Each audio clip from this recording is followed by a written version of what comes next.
আমি কিন্তু খুব রাগী একজন মহিলা ছিলাম একটা সময়। রাগী মানে কেউ ঢিল মারলে আমি ইট পাটকেল ছুঁড়ি আর কি, এরকম টাইপের।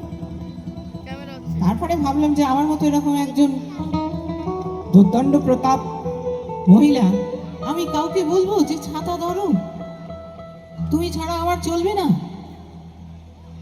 তা বলতে প্রথমে খুব লজ্জা লাগলো, তারপরে দেখলাম না, লজ্জার কিছু নেই। খারাপ কি লাগে? এই যে আমার স্টেজে যারা রয়েছে এরা প্রত্যেকেই এক একজন আমার এক একটা ছাতা। কেউ গিটার বাজাচ্ছে, কেউ ড্রামস বাজাচ্ছে, কেউ কিবোর্ড দিয়ে ছাতা রক্ষা করছে, মাথা রক্ষা করছে, কেউ ড্রামস মাথা রক্ষা করে না, মাথা বাড়ি মারে ভগবান জানে। তারপরে যে সাউন্ড চালাচ্ছে সে তো একেবারে ভয়ঙ্কর ভাবে মাথা রক্ষা করছে। তা এতগুলো মানুষ নিয়ে চলাটাই তো আমি। আর সত্যি আমি তো একা চলতে পারবো না। তখনই আমি মিষ্টি করে গিয়ে ফেললাম, আরে সানে সুন্দর খোপা,